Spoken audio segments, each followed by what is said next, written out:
আজ আমি বানিয়েছি কাঁচা আমের ললি আইসক্রিম। বাড়ির বাচ্চা থেকে বড় সকলে ভীষণ খুশি। এমনিতে এই গরমে বাচ্চারা তো বারবার ধরে আইসক্রিম খাওয়ার বায়না করেই থাকে। তাই বাচ্চাদের বাজার থেকে কেনা আনহেলদি আইসক্রিম না দিয়ে একবার বাড়িতে খুব কম সময়ে কম উপকরণে গ্যাস না জ্বালিয়ে চটজলদি বানিয়ে নিতে পারবে কাঁচা আমের ললি আইসক্রিম। কিভাবে বানাবে চলো দেখে নাও রেসিপি। নমস্কার, বেঙ্গলি পাকশালায় আরো একটা নতুন রেসিপিতে তোমাদের সকলকে স্বাগত।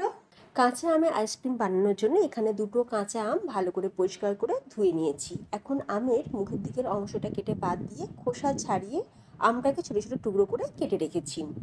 এখন কি করব, এই টুকরো করা আমটাকে আমরা কি করব, ফ্রাই প্যানের মধ্যে দিয়ে এবার অল্প সামান্য জল দিয়ে, মানে ওই হাফ কাপ পরিমাণে জল দিয়ে এখন আমরা আমটাকে একটু ভালো করে সিদ্ধ করে নেব। যখন দেখবে আম ভালোভাবে সিদ্ধ হয়ে যাবে, বেশ নরম হয়ে যাবে, এখন দিয়ে দিচ্ছি এখানে হাফ চামচ মতন গ্রিন ফুড কালার। একটু ফুড কালার দিয়ে দিলাম যাতে আমের আইসক্রিমের কালারটা খুব ভালো আসে। তবে তোমরা কিন্তু ফুড কালার ছাড়াও আমের আইসক্রিম বানাতে পারবে। তাহলে আমের ঠিক যেরকম কালার থাকবে একদম পুরো অরিজিনাল সেরকম কালারই আইসক্রিম তৈরি হবে। আমি একটুখানি গ্রিন ফুড কালার দিলাম। আর এখানে দিয়ে দিলাম চিনি। এখানে হাফ কাপ পরিমাণে চিনি দিয়েছি। চিনির পরিমাণটা আমটা কতটা টক আছে তার ওপর কিন্তু নির্ভর করবে। এই আমটা কিন্তু বেশ টক, সেই জন্য এখানে হাফ কাপ মতন চিনি দিয়েছি। এবার চিনিটা গলে যাওয়া পর্যন্ত অপেক্ষা করব। চিনি যখন গলে যাবে আর আম যখন বেশ নরম হয়ে যাবে তখন গ্যাসের ফ্লেমটাকে অফ করে দিয়ে এখন আমরা আমটাকে পুরোপুরি ঠান্ডা করে নেব।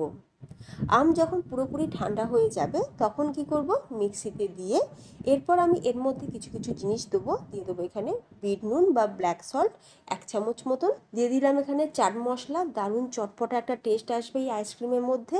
আর দিয়ে দিলাম বেশ খানিকটা পরিমাণে পুদিনা পাতা। তোমরা কিন্তু ফুড কালারের পরিবর্তে শুধুমাত্র পুদিনা পাতা দিয়েও আইসক্রিমটা বানাতে পারো, সেক্ষেত্রে পুদিনা পাতার পরিমাণটা একটু বেশি দিতে হবে। আর এই গরমে এর থেকে রিফ্রেশিং আর কিছু হতেই পারে না। তো মিক্সির মধ্যে সব কিছু দিয়ে আমরা এখন কি করব, খুব ভালো করে পেস্ট করে নেব। যেহেতু আমগুলো সিদ্ধ করা আছে খুব ভালোভাবে পেস্ট হয়ে যাবে।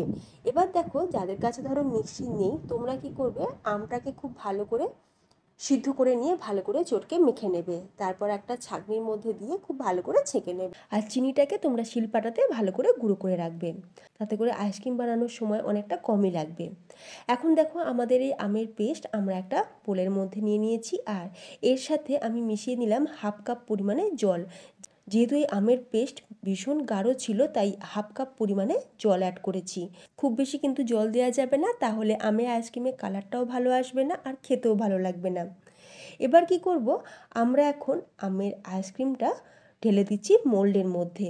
এবার দেখো, যাদের কাছে মোল্ড নেই তোমরা কি করবে, বাড়িতে চা খাওয়ার যে কাপ সেই কাপেতেও আইসক্রিমটা বানাতে পারবে। এছাড়াও কাগজের যে চায়ের কাপগুলো বা যে গ্লাসে আমরা জল খাই, জল খাওয়ার গ্লাসগুলো প্লাস্টিকের, তো তার মধ্যেও কিন্তু আইসক্রিমটা খুব ভালোভাবে তোমরা বসাতে পারবে। এই নয় যে শুধুমাত্র মোল্ডের মধ্যেই আইসক্রিম খুব ভালোভাবে জমে, এমনটা কিন্তু মোটেও। চা কফি খাওয়ার কাপেই হোক বা জল খাওয়ার কাপেতেই হোক, সব কিছুতেই তোমরা আইসক্রিম কিন্তু জমাতে পারবে। এর জন্য এক্সট্রা করে পয়সা খরচ করার কোনো প্রয়োজন নেই যে মোল্ড কিনতেই হবে আমাদের, তাতে করে আমাদের আইসক্রিম বানাতেই হবে, এমনটা কিন্তু মোটেও নয়। আমার কাছে বাড়িতে মোল্ড ছিল আর অলরেডি আমি এই মোল্ডেতেই নারকেলের আইসক্রিম বানিয়েছি। এছাড়াও বিভিন্ন রকম আইসক্রিম কিন্তু আমি বানিয়ে থাকি, তাই আজকে আমি ম্যাঙ্গো আইসক্রিমটা মোল্ডেই বানাবো। এবার মোল্ডের মধ্যে আমের পেস্ট দেওয়ার পর ওপর থেকে ফয়েল পেপার দিয়ে চাপা দিয়ে দিলাম আর মাঝখানে একটা করে কাঠি দিয়ে দিয়েছি, মানে আইসক্রিমে কাঠি দিয়ে দিয়েছি। এরপর আমরা আইসক্রিমগুলোকে নিয়ে চলে যাব ডিপ ফ্রিজেতে। ডিপ ফ্রিজের মধ্যে আমরা রেখে দেবো 6 থেকে 8 ঘন্টার জন্য। যদি তোমরা সন্ধেবেলা আইসক্রিমটা বানাও তাহলে সারা রাত রেখে দিতে পারো, পরের দিন সকালবেলা হোক বা দুপুরবেলা তোমরা কিন্তু সবাই মিলে একসাথে বসে আইসক্রিমটা খেতে পারো। আর তোমরা যদি সকালে বানাও তাহলে অন্তত 6 ঘন্টা কিন্তু রাখতেই হবে। 6 থেকে 8 ঘন্টা ডিপ ফ্রিজে খুব ভালোভাবে রেখে দেওয়ার পর ফাইনালি দেখো আইসক্রিমের লুকটা।